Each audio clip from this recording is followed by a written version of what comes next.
reputation. He is using half-truths to try and distort what we've done in Oklahoma City. I think last Friday was a perfect example. He launches a negative attack ad and then calls a press conference to ask me to run a clean campaign. Now, what type of person does this?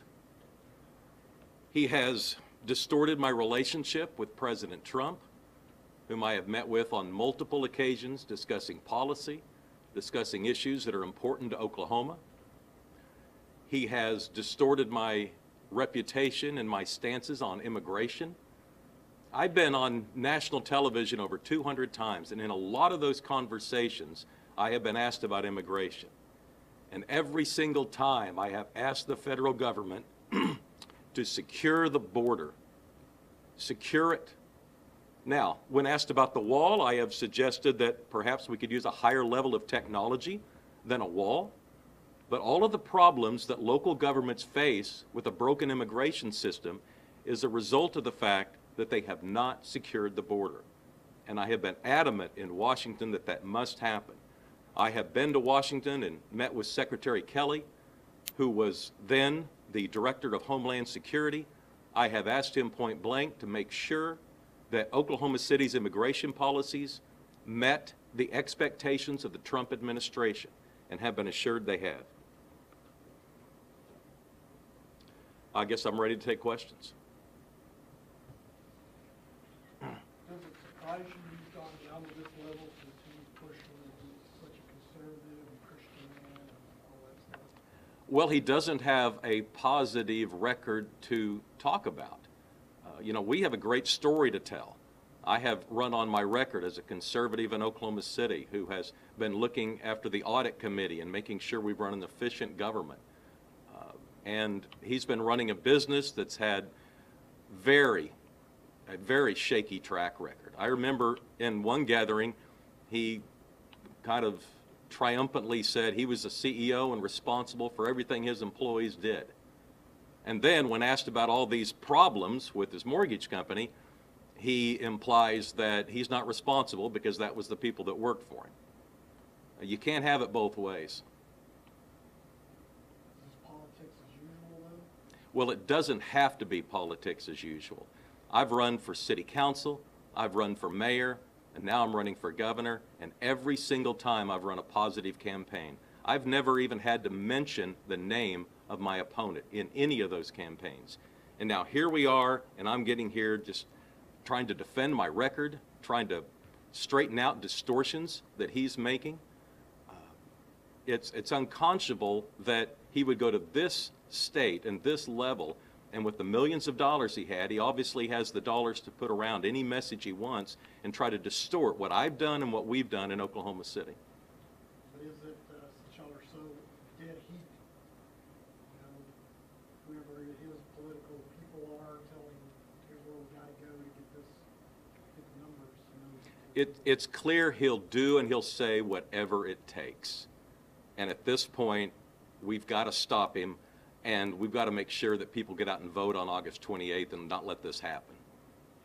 So what is your position on Donald Trump? Are you on President Trump? Are you a supporter of President Trump? Or go along with some things and not some others? What exactly is your opinion? Well, I voted for President Trump, and I've had a good relationship with him since he's been elected. I spoke for him at the Republican National Convention. He welcomed me into Trump Tower soon after he was elected. We talked about a number of urban issues, another of tax policies. Later, he asked me to serve on a task force, and then ultimately he invited me to the White House to talk about infrastructure, in addition to the meeting that I had with Secretary Kelly so we could discuss immigration. We've had a good working relationship, and I would suggest it's important that whether you're the mayor of Oklahoma City or the governor of Oklahoma, it's important and in Oklahoma's best interest to have a good relationship at the White House, and I have one.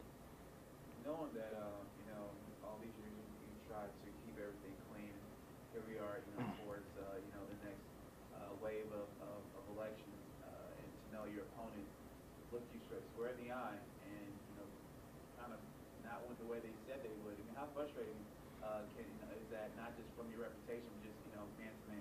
I'm furious about it. There's no reason this had to take place. Been in this campaign for 14 months, traveling the state, listening to people, talking about what they're looking for out of a governor. They're concerned with education. They're concerned about the budget. They're concerned about health care. They don't want to put up with nonsense like this. But that's what this has fallen to. And he's got millions of dollars he can put into television and distort our record and try and get what he wants. And he's serious about trying to get this race, and we're not going to let him do it. What about your television message going forward? Are you going to fight back in some way and answer fire with fire? Or what's the... We have run a positive campaign, but we will be responding to these allegations. We're going to have to go back and correct some of these mistruths and distortions that he's applied to our record. The voters deserve a better explanation. They don't like being fooled. And what do you say to those people, those voters who are kind of, in between that, I'm not sure which candidate to vote for when they see these things? Are you hoping that they see the person who's trying to get it done versus who's speaking about getting it done? No, I understand that the voters are in a tough spot because, the candidates only get to meet a small percentage of voters in person. So they need to rely on television, and hopefully they're getting factual information. That's why it's so hurtful when you see our ideas and our message being so distorted. I have a track record that's now being damaged. Oklahoma City has a record of success, and its image is important, not only there, but throughout the state. It's very hurtful, very damaging, and should remind us what we don't like about politics. His main message seems to be that it's better to go with somebody who has business experience but no government experience over someone who has some background in government, whether it's you or somebody else. And that seems to resonate with a certain caliber of voters, or a certain cadre of voters, I would say. So what do you, how do you answer that? He has laughably called me a career politician. And every time he says that, I look around the room and people are wondering who he's talking about. I think almost everyone in the state knows I enjoyed a 20-year career in television news. I then started my own business. That business is still running today. I have an MBA from one of the top business schools in the nation. And he just wants to talk about, things that aren't true. And when you have that much money and you say the same thing over and over again, people start to get misled. Last question, yes. If you make it through the runoffs to the general election, do you think this has the potential to hurt you in November because he's forcing you to align yourself in a certain way now? Absolutely it does.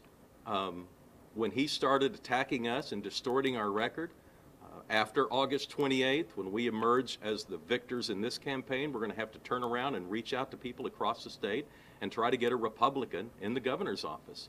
Absolutely, it hurts Republicans' chances to be successful in November when the Republican candidates start attacking each other in August. Look, I appreciate you guys coming over today. I know it was short notice. Thanks very much, and we'll be available as you need us. Thanks.